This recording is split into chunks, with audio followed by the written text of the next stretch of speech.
Good morning, it is Jane with Scraptastic Yarns, and I have a couple of acquisitions that I thought I would show you. I don't always let the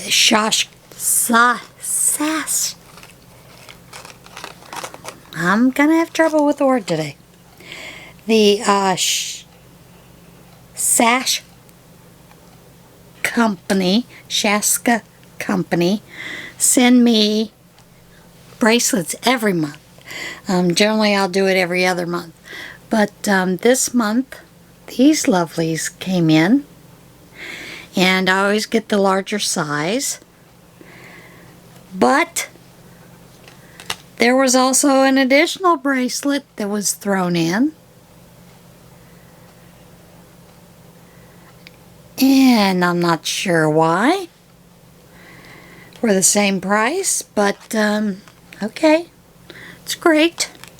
I will tell you that I do have an affiliate link down below, and yes, I do get paid. Like, if you sign up for the bracelets, I think I get $1 for that.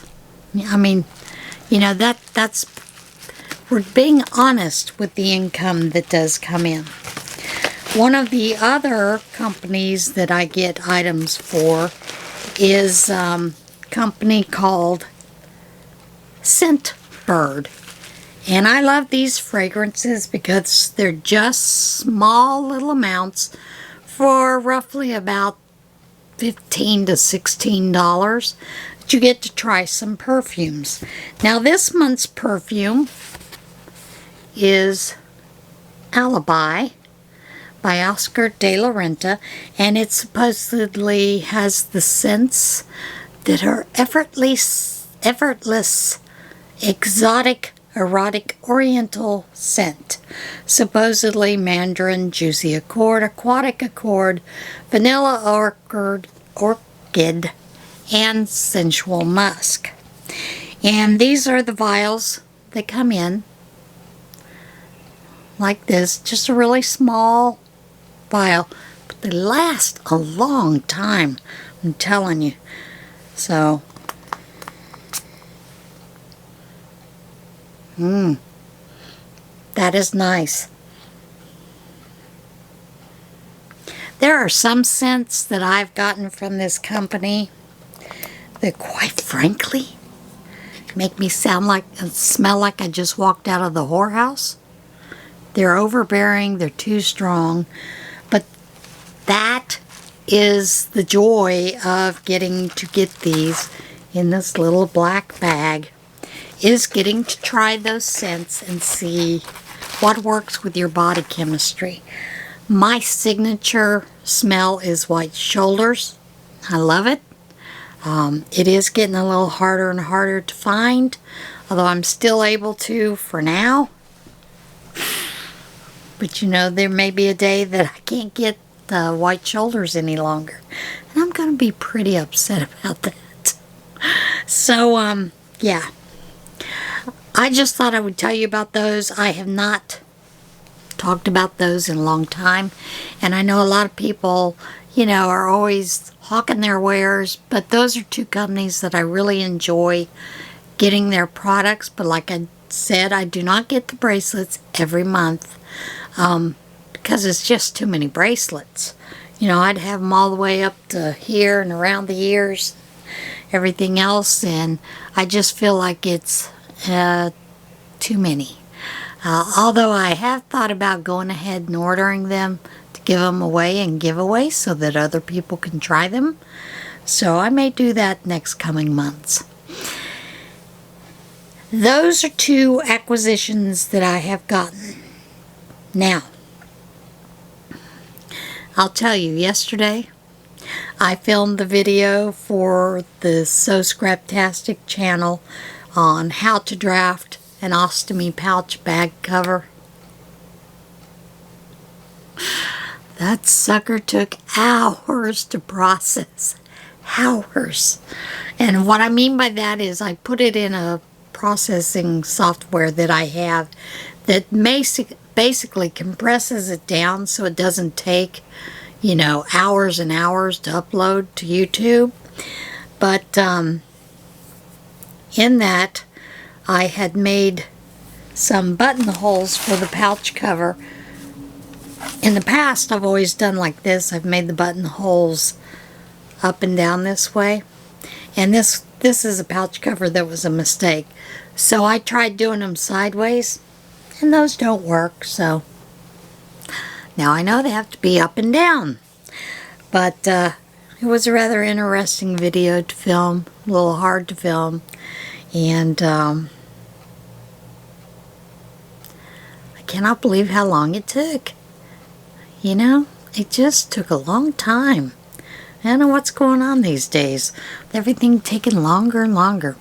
Maybe it's because I'm getting older and I feel like I don't have enough time left in the world. Who knows? Anyway, I do have a finished object, and this is the Afghan, one of the red, white, and blue Afghans I've been working on. Just a lapgan. It is about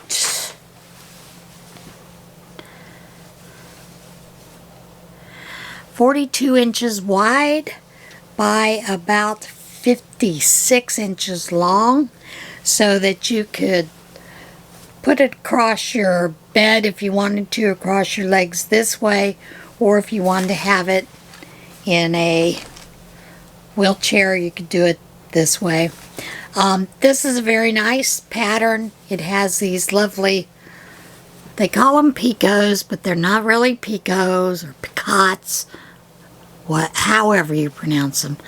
But basically what it is you do a single crochet into the stitch, chain 4, and then another single crochet.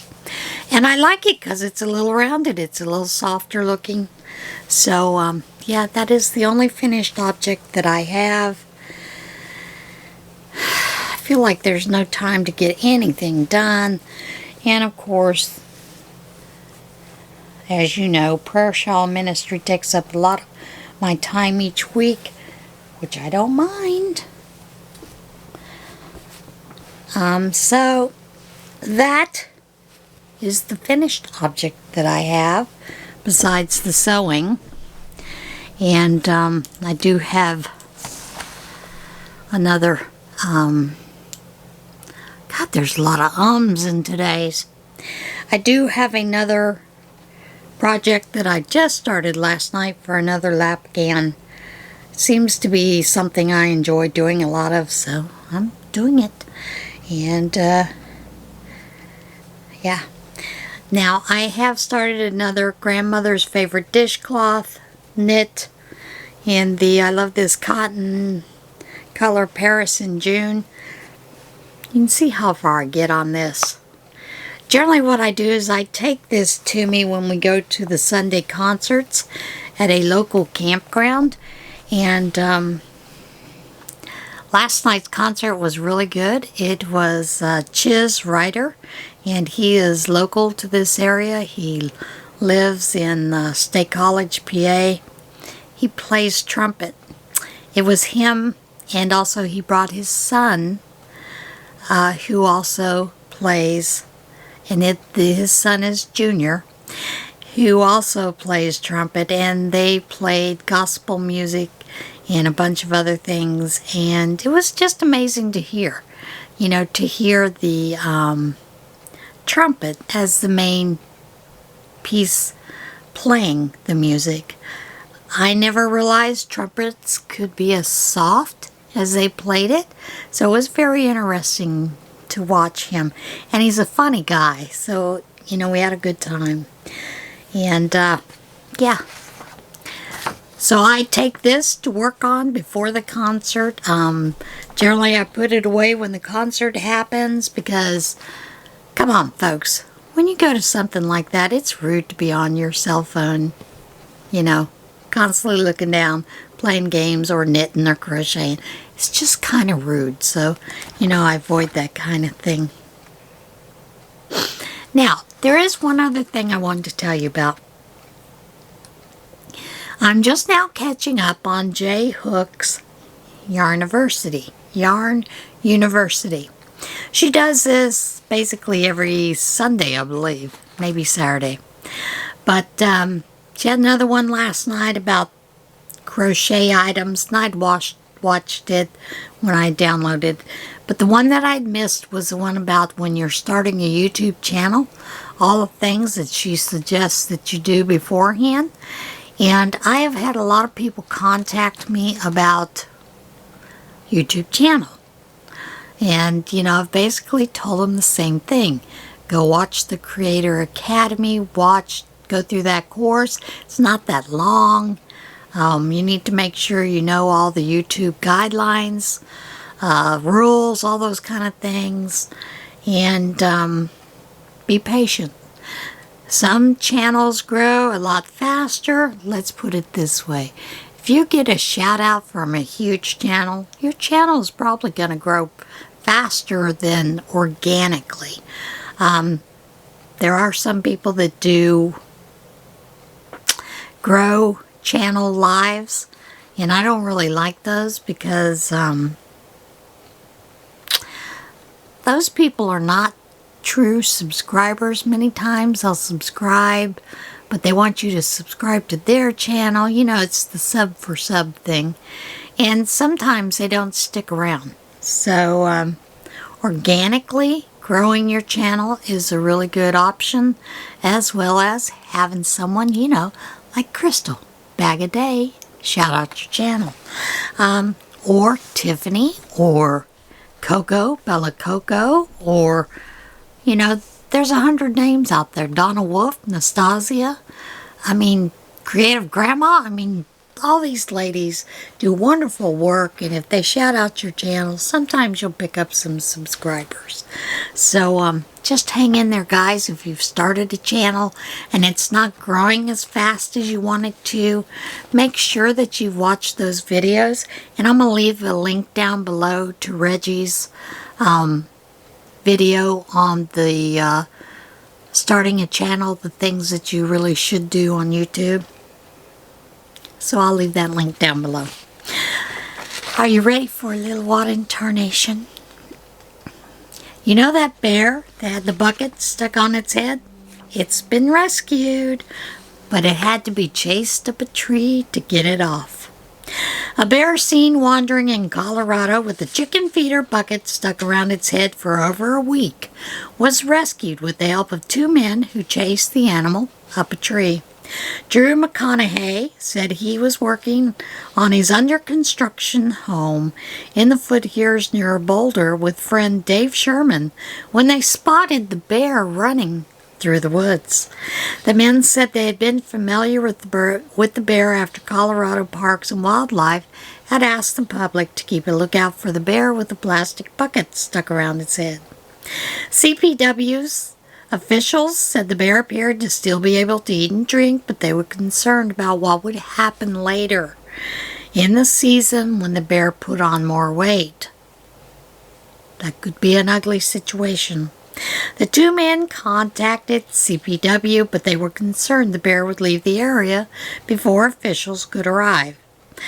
Well, Drew said he wanted to tackle it, and I said, I don't know if I want a part of that. So he kind of chased it up the tree. Sherman told KMGH-TV, McConaughey said chasing the bear up a tree turned out to be a successful plan. As she started going up the tree, we realized that was probably the best case scenario, and we just encouraged that. So once she was up there, we just did everything we could to keep her up there until the professionals arrived, McConaughey said. CPW tranquilized the bear and borrowed McConaughey's ladders to safely bring the animal back down to the ground. The bucket was removed, and CPW's officials said they hazed the bear to reinforce its fear. Hazed. I don't know what that means. Guess we need to look up what hazed means. To reinforce its fear of humans while releasing it. A bear naturally should be afraid of humans. The case in point of how this bear got into this situation in the first place is that it broke into someone's chicken coop and got that feeder stuck on its head.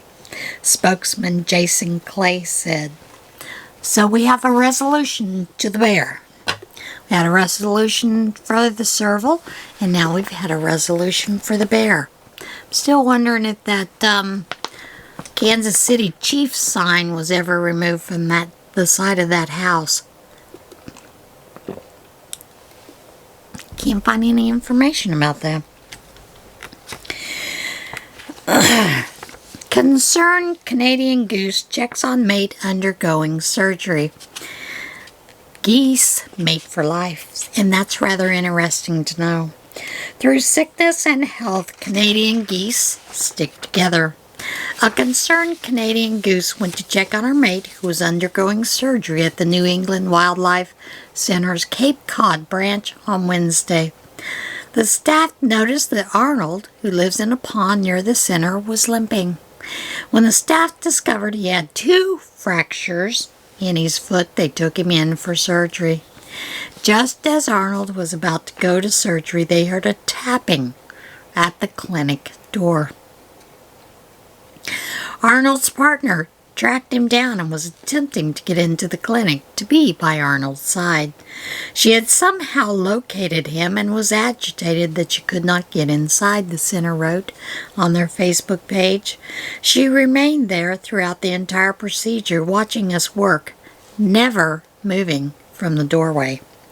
Center said this was its first animal visitor and that it had to make an exception to accommodate her visitation request.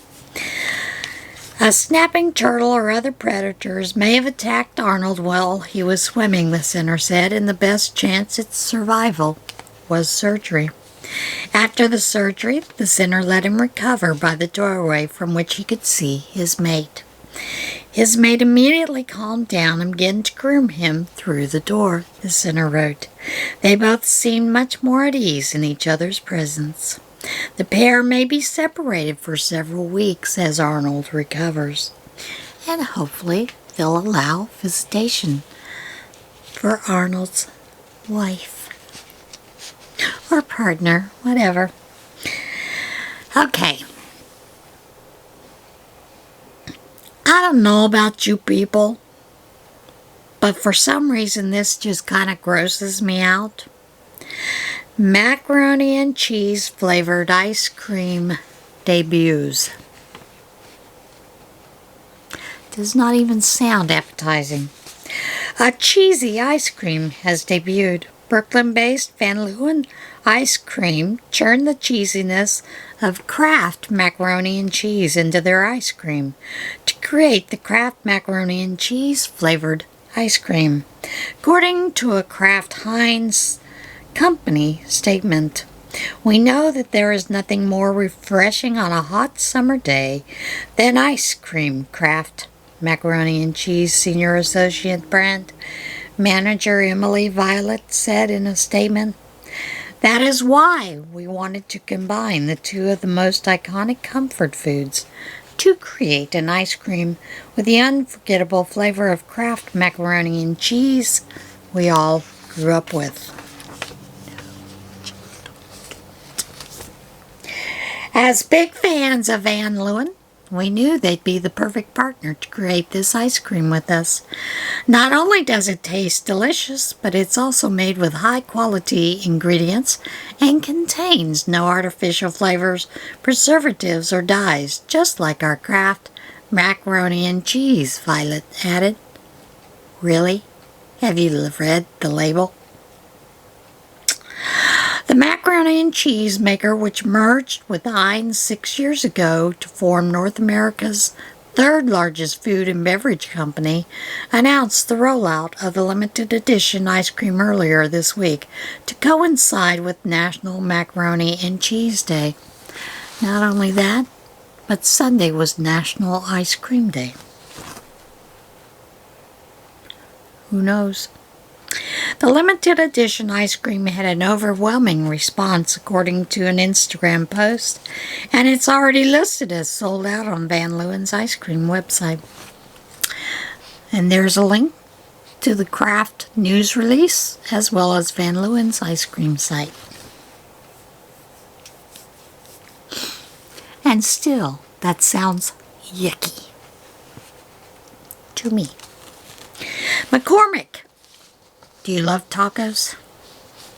McCormick may be the company you just want to talk to. Yes, and you do need to get your application in by midnight tonight.